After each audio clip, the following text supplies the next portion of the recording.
الحمد لله رب العالمين والعاقبة للمتقين والصلاة والسلام على أشرف الأنبياء والمرسلين نبينا محمد وعلى آله وأصحابه وأهل طاعته أجمعين، أما بعد، فأعوذ بالله من الشيطان الرجيم، بسم الله الرحمن الرحيم. سيقول السفهاء من الناس ما ولاهم عن قبلتهم التي كانوا عليها قل لله المشرق والمغرب يهدي من يشاء إلى صراط مستقيم. یہ دوسرا پارہ ہے. اس کے آغاز میں اللہ تعالی نے تحویل قبلہ کا ذکر کیا ہے. نبی کریم صلی اللہ علیہ وسلم جب تک مکۃ المکرمہ میں رہے تو آپ کے نماز پڑھنے کا انداز ایسا ہوتا تھا کہ بیک وقت آپ کا رخ بیت اللہ کی طرف بھی ہوتا تھا اور بیت المقدس کی طرف بھی ہوتا تھا. مکۃ المکرمہ میں نبی کریم صلی اللہ علیہ وسلم رکن یمانی اور حجر اسود کے درمیان نماز پڑھا کرتے تھے، جس کی وجہ سے خانہ کعبہ بھی سامنے ہوتا تھا اور بیت المقدس بھی سامنے ہوتا تھا. لیکن جب آپ نے مدینہ کی طرف ہجرت فرمائی، اس صورت میں خانہ کعبہ آپ کے سامنے نہیں ہوتا تھا. اس وقت صرف آپ کا رخ بیت المقدس کی طرف ہوا کرتا تھا. تو پھر نبی کریم صلی اللہ علیہ وسلم بار بار اپنی نگاہ آسمان کی طرف اٹھایا کرتے تھے تاکہ قبلہ تبدیل ہو جائے.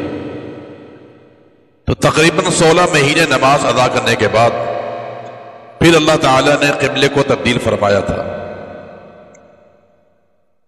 یہ قبلے کی جو تبدیلی ہے یہ اللہ تعالیٰ کی طرف سے ایک نعمت تھی، کیونکہ مشرکین مکہ اور مدینہ کے منافقین یہ کہا کرتے تھے کہ اگر یہ نبی ابراہیمی ہے تو ابراہیم علیہ السلام کا قبلہ تو کعبۃ اللہ تھا، بیت اللہ تھا، لیکن یہ آخری پیغمبر، اس کا رخ تو بیت المقدس کی طرف ہوتا ہے. تو اللہ تعالیٰ نے قبلے کو تبدیل فرمایا. جو کعبہ ابراہیم علیہ السلام کا تھا قبلہ، وہی قبلہ نبی کریم صلی اللہ علیہ وسلم کا بنا دیا گیا تھا. اس کے بعد اللہ تعالیٰ نے امت محمدیہ صلی اللہ علیہ وسلم کی 2 خوبیاں بیان کی ہیں. فرمایا وَكَذَلِكَ جَعَلْنَاكُمْ أُمَّةً وَسَطًا، ہم نے تمہیں امت وسط بنایا ہے. معنی بہترین امت بنایا ہے. امت وسط کا معنی بہترین امت بنایا ہے.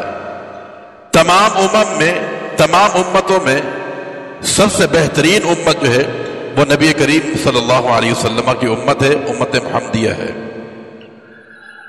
اور ایک اس کا معنی ہے وسط کا، درمیانی امت بنایا ہے. یعنی اس امت میں ہر عمل کے اندر اعتدال ہے، میانہ روی ہے. یہود کی طرح تشدد نہیں ہے اور نصارہ کی طرح اس میں ڈھیل نہیں ہے. ان کے ہر عمل میں، عقیدے میں، عمل کے اندر اعتدال ہے، میانہ روی ہے. مثال کے طور پہ یہودی عیسیٰ علیہ السلام کے بارے میں کہا کرتے تھے کہ والد الزنا ہے. یہ انتہائی ایک کفری عقیدہ تھا. اس کے مقابلے میں نصارہ کا عقیدہ یہ تھا کہ عیسیٰ جو ہے اللہ کا بیٹا ہے. لیکن ہمارا جو موقف ہے وہ اعتدال پر قائم ہے کہ نہ تو والد الزنا ہے اور نہ عیسیٰ اللہ کا بیٹا ہے، بلکہ عبداللہ ورسولہ، اللہ کا بندہ، اس کا رسول ہے. تو عقیدے کے اندر بھی یہ امت وسط میانہ روی پر قائم ہے. اعمال کے اندر بھی ہمارے ہاں میانہ روی ہے. یہودی اگر ان کی عورت حیضہ ہوتی تو ساتھ کھاتے پیتے نہیں تھے، بلکہ اسے میکے بھیج دیا کرتے تھے. اس کے مقابلے میں جو نصارہ تھے عیسائی، وہ عورت سے اس حالت میں تعلق بھی قائم کر لیتے تھے. لیکن ہماری امت محمدیہ میں اعتدال ہے، کہ اگر عورت پہ یہ ایام آ جائے تو وہ نجس نے ایسے نہیں ہو جاتی کہ اس کو بندہ قریب نہ جائے، کھائے پیے نہیں، اور اسلام نے اس سے تعلق قائم کرنے کو حرام قرار دیا ہے۔ تو الغرض عقائد میں، اعمال میں، احکام کے اندر یہ امت وسط ہے، اس میں اعتدال کا موقف ہے۔ ایک یہ اس امت کی خوبی ہے یہ، اور دوسری خوبی بیان کی ہمیں کہ لِتَكُونُوا شُهَدَاءَ عَلَى النَّاسِ، اللہ نے اس امت محمدیہ کو گواہ بنایا ہے، دنیا کے اندر بھی اور آخرت میں بھی۔ دنیا میں گواہی کیا ہے؟ صحیح بخاری کی روایت ہے، صحابہ کرام تشریف فرما تھے کہ وہاں سے ایک جنازہ گزرا تو صحابہ کرام نے کہا کہ یہ آدمی بڑا اچھا تھا، یعنی فَأَثْنَوْا عَلَيْهِ خَيْرًا، اس مرنے والے کی تعریف کی کہ بڑا اچھا آدمی تھا یہ۔ آپ نے فرمایا کہ واجبت، اس مرنے والے کے لیے جنت واجب ہو چکی ہے، اس لیے کہ تم نے اس کی گواہی دی ہے۔ پھر ایک اور میت وہاں سے گزری، صحابہ نے اس کے بارے میں کہا کہ بڑا بدتر آدمی تھا یہ، اس کی برائی بیان کی، فرمایا کہ واجبت، اس مرنے والے کے لیے جہنم واجب ہوگی۔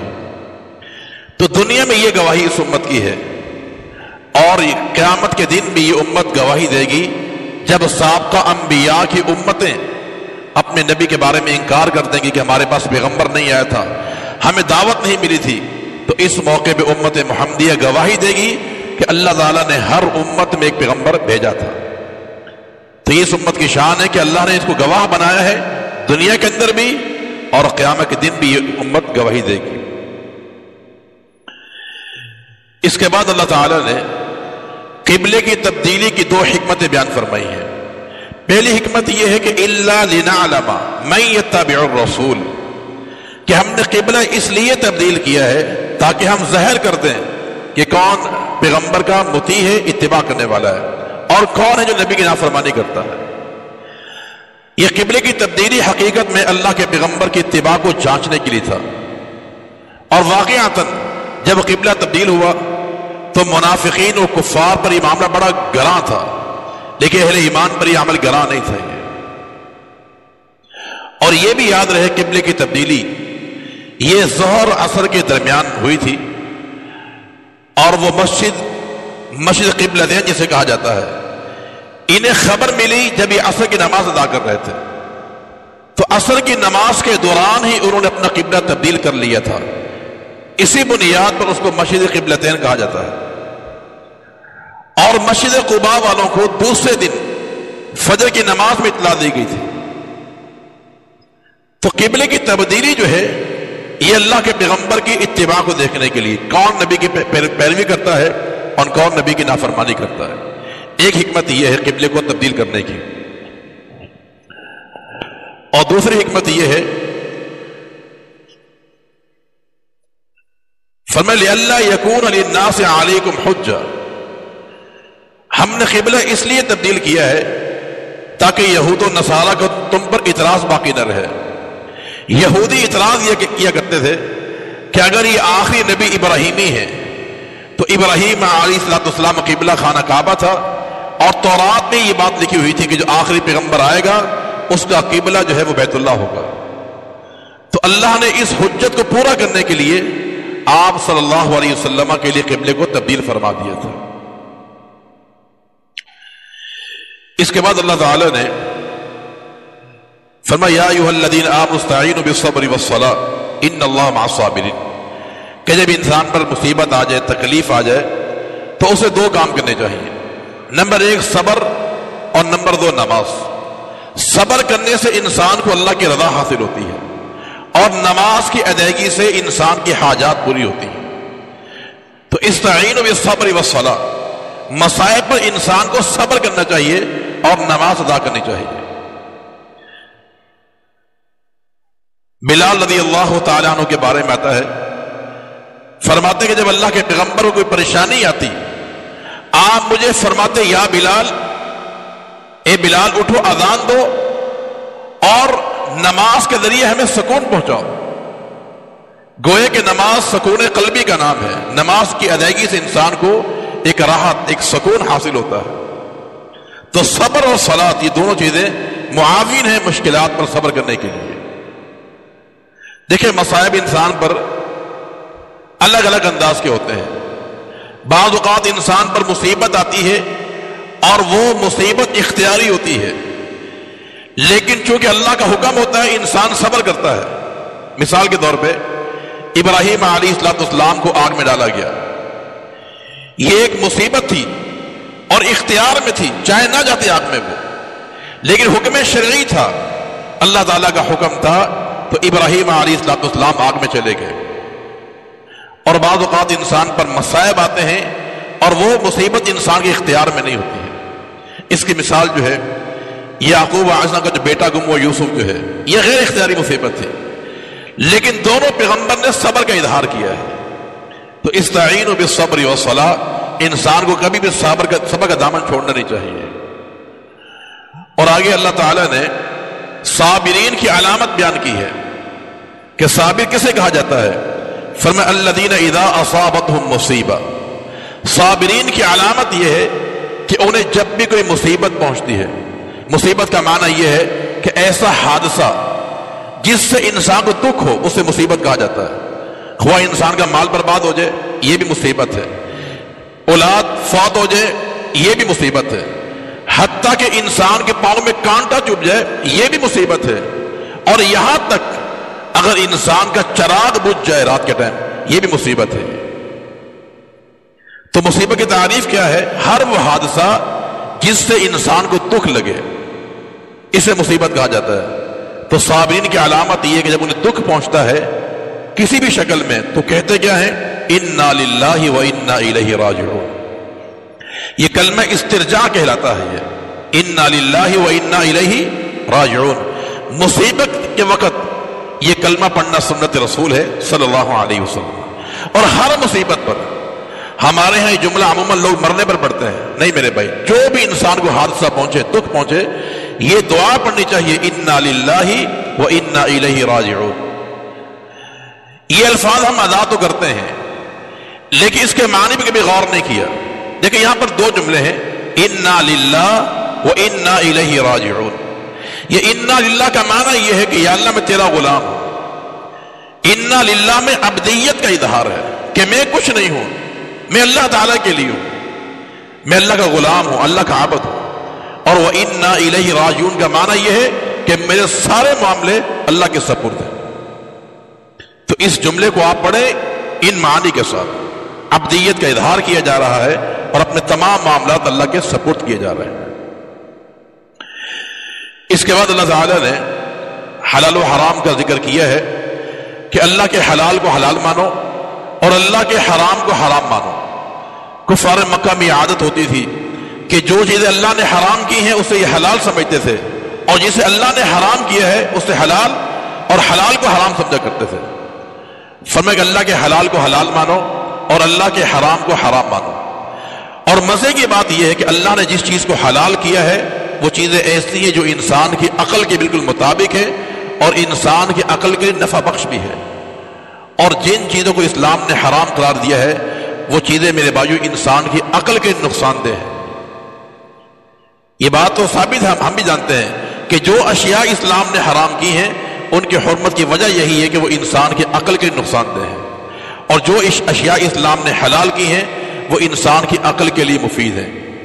شہد اسلام نے حلال کیا ہے، دودھ اسلام نے حلال کیا ہے، اس کے برعکس شراب کو اسلام نے حرام قرار دیا ہے۔ شراب کے اندر پینے سے انسان کو نقصان ہوتا ہے، عقل انسان کی معاف ہوتی ہے، الٹیاں چکر انسان کو آتے ہیں، لیکن دودھ میں شہد میں چیزیں موجود نہیں ہیں۔ یہ تو جو اشیاء اسلام نے حلال کی ہیں اس میں انسان کی نفع ہے، اور جو اسلام نے حرام کی ہیں اس میں نقصان ہے۔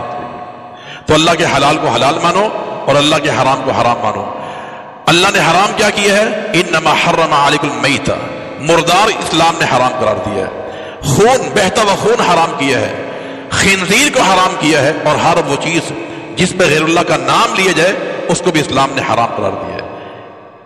لیکن کفار مکہ اللہ کے حرام کو حرام نہیں مانتے تھے، تو ہمیں یہ سبق دیا گیا ہے کہ اللہ کے حلال کو حلال مانو اور اللہ کے حرام کو حرام مانو۔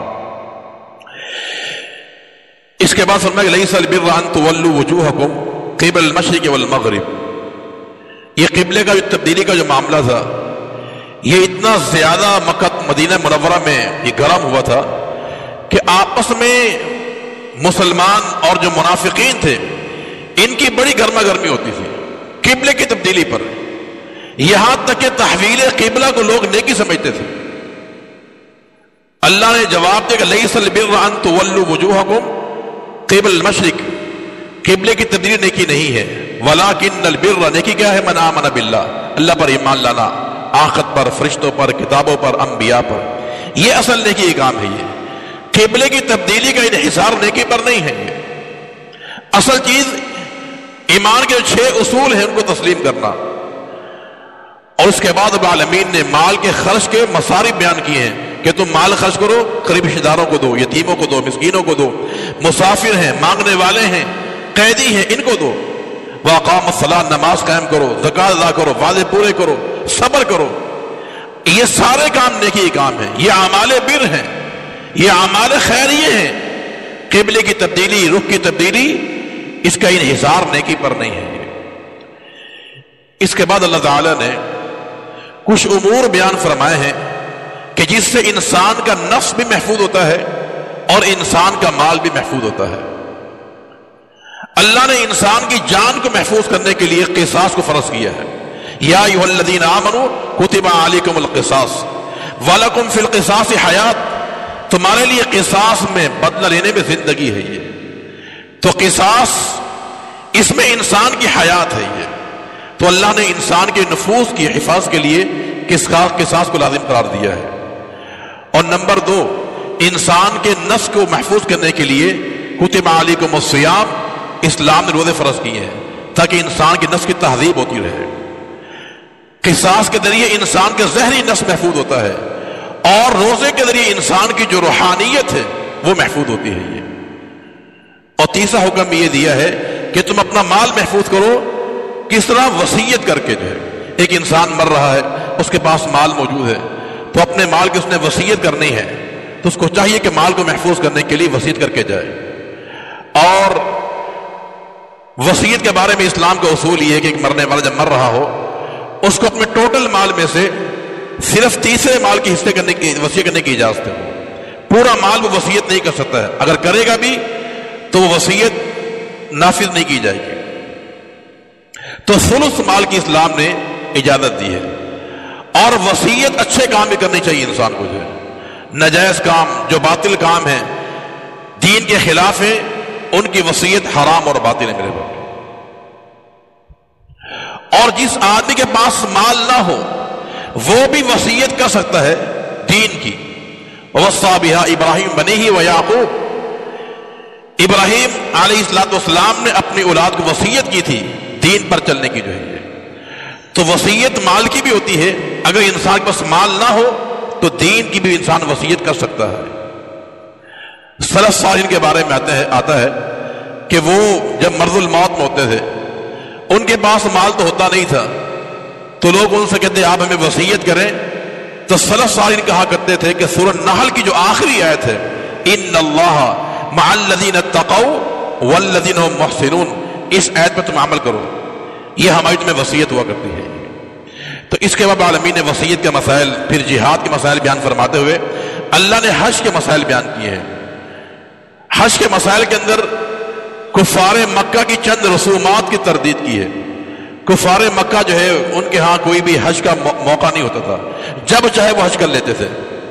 تو قرآن نے کہا نہیں الحج اشہر معلومات، ہر مہینے حج نہیں ہوگا، حج کے مخصوص مہینے ہی ہیں۔ دوسری ان کی رسم یہ ہوتی تھی کہ وہ جب حج پر جاتے تھے تو زیادہ راہ لے کر نہیں جاتے تھے، کہتے ہم متوکلین ہیں، ہم بھروسہ کرنے والے ہیں۔ قرآن نے کہا نہیں وتزودوا، زیادہ راہ ساتھ لے کر جاؤ۔ نمبر 3 ان کی رسم یہ تھی کہ کفار مکہ جو ہے جب حج پر جاتے تھے تو عرفہ کے میدان میں جاتے نہیں تھے، مزدلفہ مینا سب جاتے تھے، عرفہ نہیں جاتے تھے۔ ان کا موقف یہ تھا کہ ہم مکہ والے ہیں، حرم والے ہیں، اور جو حرم میں رہنے والا ہے وہ دوران حج عرفہ نہیں جائے گا، کیونکہ عرفہ جو ہے حرم سے باہر ہے۔ تو قرآن آیا کہ نہیں، جہاں لوگ جاتے ہیں عرفہ کے اندر تم بھی وہیں ہو کر آیا کرو۔ اور ایک رسم یہ تھی کہ وہ دوران حج کاروبار کو حرام سمجھتے تھے، تو قرآن نے کہا نہیں تم کاروبار بھی کر سکتے ہو، حج کے موسم میں کاروبار بھی کیا جا سکتا ہے۔ اور ایک قباحت یہ تھی کہ وہ حج سے فارغ ہونے کے بعد مینا کے میدان میں میلہ لگایا کرتے تھے، اس میں اپنے آباء و اجداد کے وہ کارنامے بیان کیا کرتے تھے۔ قرآن نے منع کیا فاذکروا اللہ، اب مینا کے میدان میں اللہ کا ذکر کرنا ہے، آباء و اجداد کے فخر بیان نہیں کرنا ہے۔ اس کے بعد عالمین نے چند احکامات بیان فرمائے ہیں کہ حرمت والے مہینے میں لڑائی نہیں کرنی ہے، اور دوسرا حکم یہ دیا ہے کہ یتیم کا مال فساد نیت کے ساتھ استعمال کرنا مال جائز نہیں ہے۔ اور یہاں العالمین نے شراب اور جوے کو بھی منع کیا ہے کہ شراب اور جوا جو ہے اس میں نفع کم ہے، نقصان زیادہ ہے۔ اور یہ بات حقیقت ہے، جو انسان شراب پیتا ہے اس کے اندر لڑائی جھگڑا اور گالی گلوچ آ جاتی ہے، یہ انسان کی عقل کھو جاتا ہے، وہ انسان مدہوش ہو جاتا ہے۔ امام ابن ابی دنیا نے ایک واقعہ نقل کیا ہے نشئی کے بارے میں کہ ایک نشئی نے شراب پی اور ایسا وہ مدہوش ہوا کہ جب اس نے پیشاب کیا اسی پیشاب کے ساتھ استنجا بھی کر رہا تھا اور کہہ کے آ رہا تھا کہ الحمدللہ الذی جعل اسلام نورا والماء طہورا، یعنی اسی پیشاب کے ساتھ وہ استنجا بھی کر رہا تھا۔ یہ نشئی کا عالم ہے یہ۔ اور ایک نشئی نے پیشاب کیا اور دعا کیا پڑھتا ہے، اللہم اجعلنی من التوابین وجعلنی من المتطہرین۔ تو جب انسان نشے کے اندر ہوتا ہے تو اس کی عقل اس کا ساتھ دیتی نہیں ہے، تو اسلام نے شراب اور جوے کو حرام قرار دیا ہے۔ اس کے بعد ایک ظلم کا ذکر کیا ہے کہ کفار جو ہے ظلم کیا کرتے تھے کہ کسی خاتون سے نکاح کر لیا، نکاح کرنے کے بعد بیوی سے دور رہا کرتے تھے اور کوئی لمٹ نہیں ہوتی تھی، کئی مہینے کئی سال جو ہے دور رہا کرتے تھے بیوی سے۔ قرآن آگے کہ جو انسان اپنی بیوی سے دور رہنے کی قسم اٹھا لے کہ بیوی کے پاس نہیں جاؤں گا تو اس کی مدت 4 مہینے ہے، 4 مہینے گزرنے کے بعد یا طلاق دے دے یا پھر بیوی سے تعلق قائم کرے۔ اگر دونوں کام نہیں کرتا ہے تو بیوی کو اختیار ہے کہ وہ عدالت میں جا سکتی ہے، عدالت میں جائے، جج اس کو مجبور کرے گا کہ یا طلاق دے یا پھر اس سے تعلق قائم کیا جائے۔ اس کے بعد عالمین نے حق مہر کے مسائل بیان کیے ہیں، طلاق کے مسائل بیان کیے ہیں اور رضاعت کے مسائل بیان کیے ہیں۔ طلاق کے تعلق سے ارشاد فرمایا کہ طلاق 2 دفعہ ہے۔ 2 دفعہ کا معنی یہ ہے کہ مرتن بعد مرہ، ایک دفعہ میں جتنی دے گا وہ ایک ہی شمار ہوگی۔ صحیح مسلم میں حدیث موجود ہے، ابن عباس بیان کرتے ہیں رضی اللہ تعالیٰ عنہ، اللہ کے نبی کے زمانے میں، صدیق کے زمانے کے اندر اور فاروق کے زمان 3 سال تک جو ہے 3 طلاقیں ایک ہی شمار ہوا کرتی تھی۔ مسند احمد میں رکانہ رضی اللہ تعالیٰ عنہ کی حدیث موجود ہے کہ انہوں نے اپنی بیوی کو ایک ہی مجلس میں 3 طلاقیں دے دی تھی۔ اللہ کے پیغمبر کے پاس آئے، آپ سے آ کے مسئلہ بیان کیا کہ میں نے اپنی بیوی کو 3 طلاقیں دی ہیں۔ فرمایا کہ افی مجلس واحدہ، ایک ہی مجلس میں؟ قال نعم، کہا کہ ہاں۔ فرمایا فہی واحدۃ، یہ ایک ہوئی ہے، تم چاہے رجوع کرو تو رجوع کر سکتے ہو۔ ابن عباس فرماتے کہ فرجعہا، رکانہ نے اپنی بیوی سے رجوع کر لیا تھا۔ تو ایک ہی مجلس کی 3 طلاقیں وہ ایک طلاق شمار ہوتی ہے کتاب و سنت کی روشنی میں۔ اور بیچ میں العالمین نے خلا کا مسئلہ بیان کیا ہے کہ اگر بیوی کو شوہر سے ڈر لگے، مارتا ہے، پیٹتا ہے، یا اس کو وہ اس میں جو ازدواجی تعلق قائم کرنے کی قوت موجود نہیں ہے، کسی بھی وجہ سے شرعی عذر اس کا موجود ہے، تو بیوی جو ہے خلا لے سکتی ہے وہ۔ اور خلا کے لیے شوہر طلاق دیتا ہے، یہ یاد رکھیے گا، خلا ایسا نہیں ہو جاتا ہے، خلے کا مطالبہ بیوی کرتی ہے لیکن طلاق شوہر دے گا، لیکن اس کو طلاق نہیں کہا جائے گا، اس کو خلا کہا جائے گا۔ لیکن بیوی کو چھوڑنے کا اختیار جو ہے مرد کے پاس ہے۔ یہ اگر بیوی خلا کا مطالبہ کرے اور شوہر طلاق نہ دے، اس صورت میں عورت کو اختیار ہے کہ وہ عدالت چلی جائے، عدالت ڈگری جاری کرے گی خلے کی، اور یہ خلا کی ڈگری جو ہے یہ قائم مقام ہے شوہر کے طلاق کے جو ہے۔ اور خلا لینے والی عورت کی عدت اسلام نے 1 ماہ قرار دی ہے اگر وہ حاملہ نہ ہو، اگر حاملہ نہیں ہے تو 1 ماہ اس کی عدت ہے، 1 ماہ گزارنے کے بعد وہ کہیں بھی نکاح کر سکتی ہے۔ اس کے بعد رضاعت کے مسائل بیان کیے ہیں۔ رضاعت میں اختصار کی بات یہ ہے کہ کسی بچے کو دودھ پلانا ہے، اس کی 2 شرطیں بس۔ پہلی شرط یہ ہے کہ کوئی بھی خاتون بچے کو دودھ پلائے 5 دفعہ۔ 5 دفعہ کا معنی یہ ہے کہ 1 دفعہ کا معنی یہ ہے کہ بچہ دودھ پیے اور پیتا رہے چھوڑے نہیں، خود بخود چھوڑ دے، یہ ایک دفعہ کا پینا ہوتا ہے۔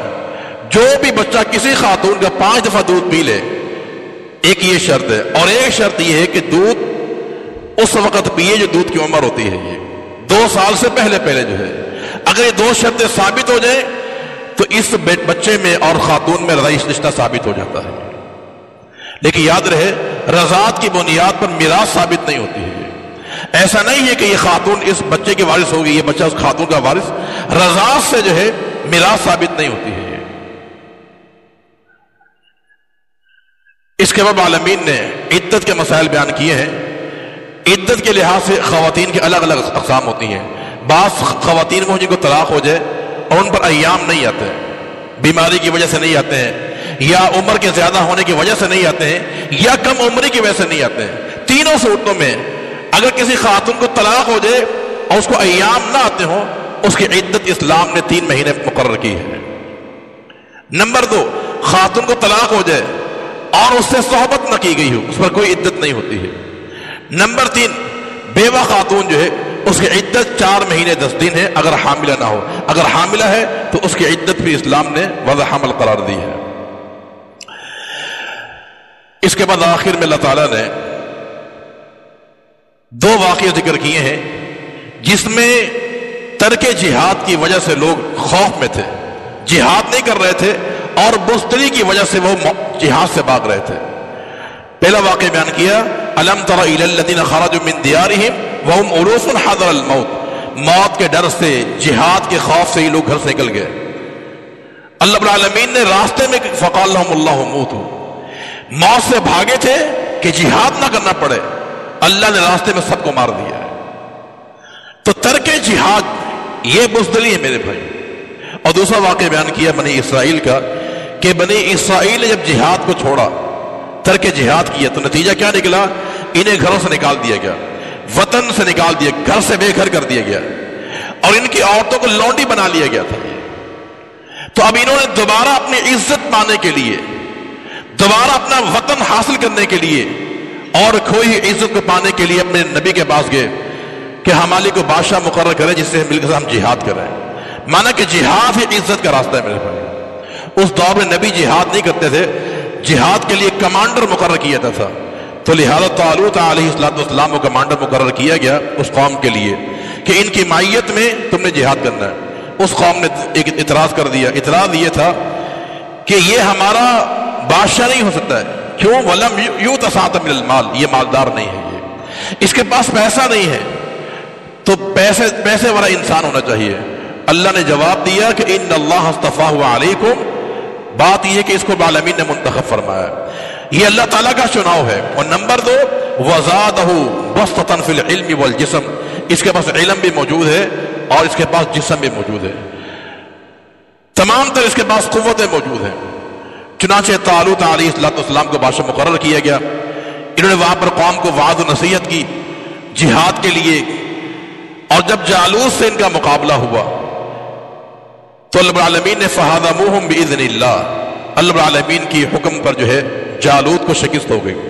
اللہ نے اہل اسلام کو، مسلمانوں کو فتح سے ہمکنار کیا، اور قرآن نے کہا کہ کم من فئۃ قلیلۃ غلبت فئۃ کثیرۃ بإذن اللہ، کہ اصحاب طالوت کی تعداد 313 تھی اور لڑنے والے جو کفار تھے ان کی تعداد ہزاروں کے اندر تھی، لیکن طالوت نے نصیحت کی، کہا گھبرانا نہیں ہے، کم من فئۃ قلیلۃ، کہ بہت سی کم جماعتیں جو ہیں وہ غالب آتی بہت زیادہ پر جو ہے۔ جہاد کے میدان میں تعداد لڑتی نہیں ہے، انسان کا جذبہ، انسان کا ایمان لڑتا ہے۔ تو تعداد کی قلت میں مت جائیے، تمہارے اندر ایمان موجود ہے، شجاعت موجود ہے۔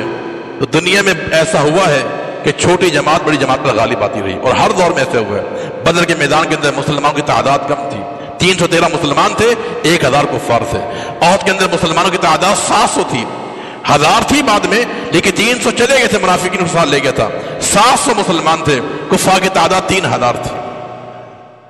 اور جنگ موتا کے اندر مسلمانوں کی تعداد 30,000 تھی، اور رومی جو لڑنے کے لیے آئے تھے ان کی تعداد 2 لاکھ تھی میرے بھائی۔ اللہ نے ہر میدان میں مسلمانوں کو فتح سے ہمکنار کیا ہے۔ اور آخری آیت، تلک آیات اللہ نتلو علیک بالحق، یہ اللہ کی آیات ہے جو ہم آپ کو پڑھ کے سناتے ہیں۔ وَإِنَّكَ لَمِنَ الْمُرْسَلِينَ، بے شک آپ رسولوں میں سے ہیں۔ کفار کہتے لست مرسلا، آپ رسول نہیں ہیں۔ اللہ نے جواب دیا کہ نہیں، انکا لمن المرسلین، آپ رسولوں میں سے ہیں۔ اللہ تعالی ہمیں کتاب و سنت پہ عمل کرنے کی توفیق عطا فرما دے۔ واخر الحمدللہ۔